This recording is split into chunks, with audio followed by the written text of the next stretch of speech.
qui est contrôleur? Vous pensez qu'il y a quelque chose de vrai va sortir de là? Bon.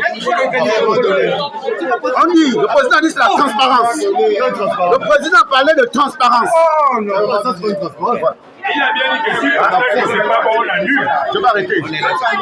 Non, si on continue, on va finir. Je vais arrêter. Nous le permet. Je ne peux pas arrêter. Je ne pas sorti. Il n'y a pas un décret. Il n'y a pas un nous avons un verre chef. Là, nous sommes dans nos droits. C'est le droit. Nous sommes dans le droit. On ne peut pas s'amuser avec le peuple comme ça. Comme n'est pas bon, on filme. Qui nous laisse choisir nos dirigeants? Qui nous laisse choisir nos dirigeants? C'est tout ce qu'on réclame. Voilà. On n'a pas dit à aucun parce que on va devoir pas dire à l'autre. Alors, il y a beaucoup d'électeurs qui sont déjà retournés. À cause de ce comportement-là. Comment on peut justifier ça? Et là, c'est peut-être la goutte qui déborde. Le centre doit déjà être même attaché. S'il y a un bureau qui peut présenter les aléas comme ça. Devant là-bas, ils ont fait comment? Ils ont commencé à voter, on ne sait pas comment ils ont fait. Comme ça pété devant là-bas. Toujours la même chose. Comment vous allez voter avec les cartes? Il y a d'autres qui distribuent, ils ont les 50, 44, ils commencent à distribuer. Ou n'importe qui. On dit comment ça? Oui, il faut faire des signes. Ah oui. Nous avons accepté que c'est le ministère de l'Intérieur qui gère les élections. Voilà. Vous voulez qu'on vous parle ou vous voulez... Tous mes respects. Okay. Donc, comme vous savez qu'effectivement, il y a des bulletins de vote d'un candidat qui... Il n'y en a plus. Il n'y en a plus. Donc, ceci étant, quand il y a un souci, on remédie au problème. Donc, on va prendre une moitié. Soit, il y a deux solutions. Soit, pour l'instant, on suspend le vote ici. On attend que la... Laissez-moi parler. Laissez-moi parler. Vous me laissez parler. Voilà. Il y a deux solutions. Première solution, on suspend le vote dans ce bureau pour attendre que la commission envoie les bulletins de vote du candidat qui manque et on recommence le vote. Ou on prend d'abord... Ou on prend, deuxième solution, on prend d'abord un peu dans chaque bureau, le temps que la commission arrive avec le renfort de bulletins, qu'on ne pénalise pas le bureau. Donc, voici les deux solutions. La deuxième solution. Alors, vous faites une proposition. Vraiment, en chaud, moi je propose à ce que ce bureau soit fermé. Parce qu'il y en a beaucoup qui sont déjà retournés. Parce qu'ils ne vont pas voter à cause de ces Il y a beaucoup d'électeurs qui sont déjà partis. Qui devaient forcément voter pour un candidat, qui sont peut-être venus. Ça fait une heure. Ça fait une heure. Mais il faut rentrer les gens. Il faut rentrer les gens. Tous à la fois. Depuis 13 heures. Je reviens de Rio. J'ai reçu ça dans le forum. Il faisait encore 11 heures. On en a parlé. Mais quand il se passe, il manque un candidat, mais vous demandez aux gens d'aller voter. Il y a beaucoup qui sont. Comment se fait-il qu'il manque un candidat et vous acceptez que les gens votent? Quelqu'un va venir voter sans un candidat. Et ils ont fait ça. Pendant une heure, ils faisaient ça. Allez-y voter. Mais ça manque un. Le truc de. Le constat a été fait en retard. Ce qu'il fait là, il aurait dû le faire depuis une heure. Il fallait que ce contrôle les bureaux de vote, les bulletins de vote. Vous constatez que sur, par exemple, 5 candidats, on a des représentants à l'intérieur. Donc, de là-bas, si nous avons les relations, parce que quelqu'un fait 156 noms. Mais les 156 noms, un candidat a déjà fini 156 votants. C'est pas normal. Mais c'est pas normal. C'est pas normal. Ça veut dire déjà quelque part que non, il y a un problème. Ça veut dire ce candidat-là. Ça veut dire qu'il est. Si déjà la commission elle-même, si la commission ne contrôle pas, ça veut dire que c'est un bureau de annulé. 5 heures du matin. Plus de 5 heures du matin. On est là, on a du mal à trouver un pourcentage, un simple pourcentage. Vous voyez? On est là, 5 heures du matin. C'est quelle histoire? C'est clair qu'il ne peut pas calculer. Si déjà vous comptez ça, il dépassé, tu parles encore de temps pour le pourcentage. 179 personnes, 5 heures du matin. Mon Dieu. Voilà. Voici les bus qui ont transporté les gens. Parce que si aujourd'hui on manifeste, les enfants de Ovendo ne vivent pas bien, c'est à cause de ce genre de mentalité qui ne change pas.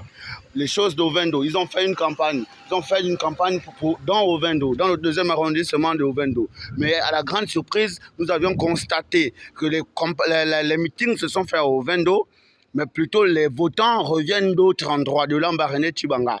Voici les bus que le PDG a menées, ils sont là, c'est garé, pour venir faire voter les gens. Voici les bus qu'ils ont amené les gens pour venir voter à Cournam 2.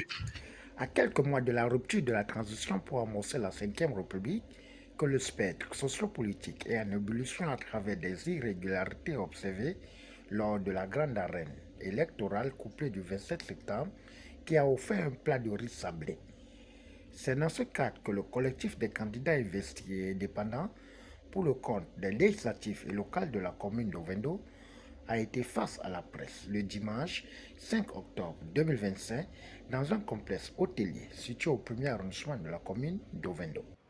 Dans cette dynamique de renouveau, il est attendu que l'ensemble des acteurs politiques incarnent la crédibilité, la transparence et l'impartialité, valeurs cardinales dans l'état de droit véritablement réconcilié avec lui-même.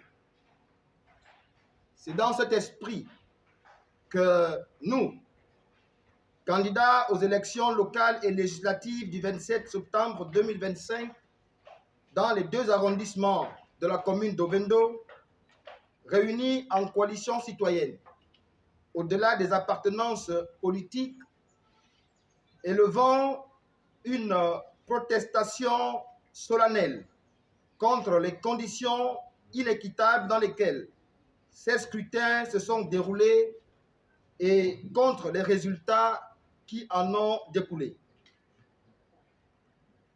Ces élections qui auraient dû traduire fidèlement la volonté souveraine du peuple ont malheureusement été entachées d'irrégularités flagrantes que nous avons constatées pour le déplorer.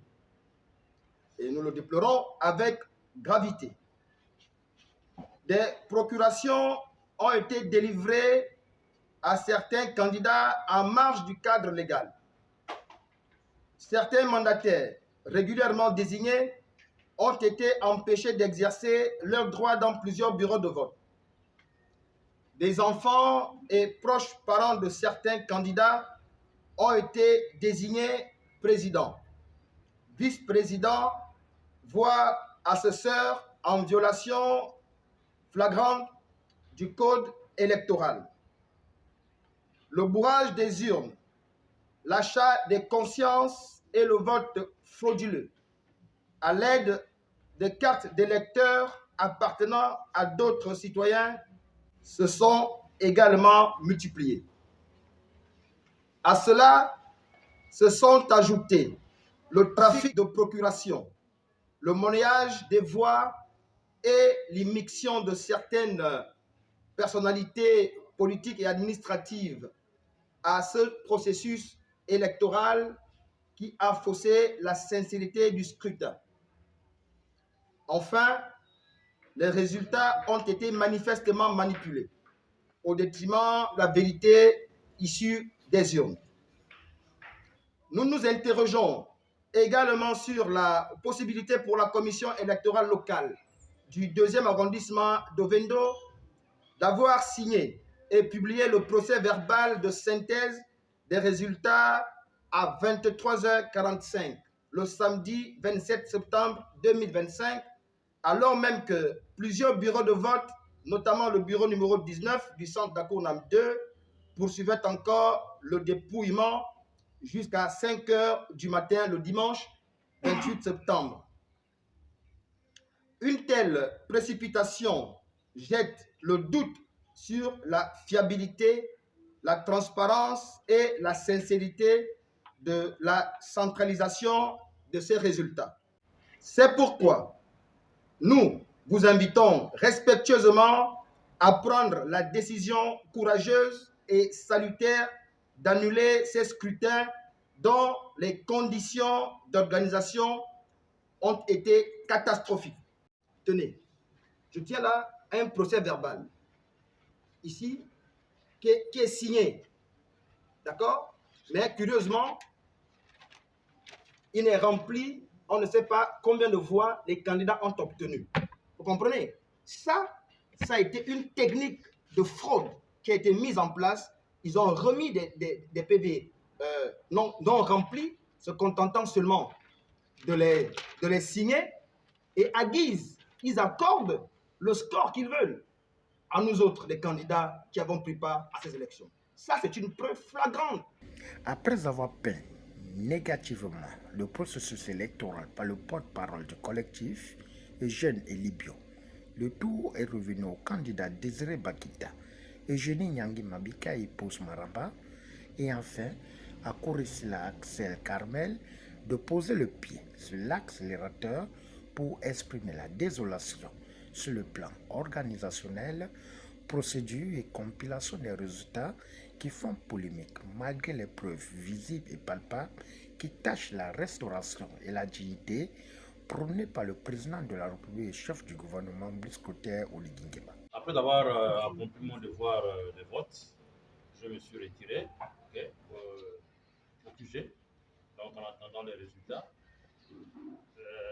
C'est l'un de mes policiers qui se rend sur place et qui constate, parce que quand je vais aussi voter, il constate qu'il n'y a pas le bulletin. Alors, le constat est simple. Comment on peut valider le vote du bureau 12 tout en sachant que pratiquement la moitié de la journée, il n'y avait pas le bulletin d'un candidat? C'est aberrant. Alors, dans le décompte final, il y a combien de bulletins nuls? Puisqu'il y a 17 candidats qui étaient au local. Donc, il n'y avait que 16 bulletins. Donc, la réalité, c'est que tous les bulletins qui ont été, tous les votes qui ont été validés avant que mon bulletin n'arrive, ce vote-là devait être considéré comme nul parce qu'il n'y avait pas les 17. Mais malheureusement, ça a été validé. Des choses qui ne sont pas bonnes. Okay? Alors, et ce n'est pas seulement le cas d'Ovendo. Pour le deuxième arrondissement, du premier arrondissement, ce n'est pas seulement le cas d'Ovendo. C'est un peu partout ailleurs dans tout le Gabon. Alors, comment on peut comprendre que le cas du centre de vote du CRAC, alors, il y a moins d'inscrits, il y a plus de votants. Est-ce que c'est normal? Ça ne s'explique pas. D'où parfois, peut-être, on voyait les gens qui sont là devant le bulletin en train de tirer le bulletin puis voter. Donc, ça veut dire qu'il y a une transhumance des électeurs, des personnes qui n'ont aucun intérêt dans le vélo, pratiquement dans le deuxième arrondissement, mais qui sont venus voter. Il manquait le bulletin de vote d'un candidat. Je me suis rendue à la commission pour interpeller les responsables qui, malheureusement, m'ont fait comprendre que le vice-président se trouvait déjà à ce lieu pour essayer de pallier. Or, ce qui devrait se faire, c'est d'arrêter toute transaction dans ce bureau, mais ils ont continué le vote dans ce même bureau. Il devrait y avoir restauration des institutions, mais lorsqu'on constate qu'on arrive à organiser les élections de cette manière, on a bien peur qu'on se retrouve à la 4e République. Il a été constaté aussi par mes représentants que le bureau 5, je n'avais pas de bulletin de vote. Et cela s'est fait bien remarquer lorsque les procès-verbaux sont sortis autant pour moi. Il n'existait aucunement mon nom mentionné là-dedans. Lorsque je me suis rendue à la commission, ceux-ci m'ont fait sortir un bulletin de vote qui n'indiquait nullement le bureau de vote, vraiment certifié qu'il s'agissait du bureau 5. Alors, dans le désarroi, je suis retournée comme ça. Et vraiment, dans toute une déception totale, je ne peux pas accepter ce genre de résultats. Notons que face à ce marasme électoral décrié par plusieurs sorties médiatiques, à savoir 3 premiers ministres, leaders d'opinion et acteurs de la grande arène politique marquant le retour à l'ordre constitutionnel, le collectif des candidats d'Ovendo appelle à l'annulation pure et simple de cette élection qui a ouvert déjà son second tour. Au finish, comme le dit un adage africain, il ne faut jamais jouer avec le piment dans le bouillon de la carpe si l'on ignore la direction du vent.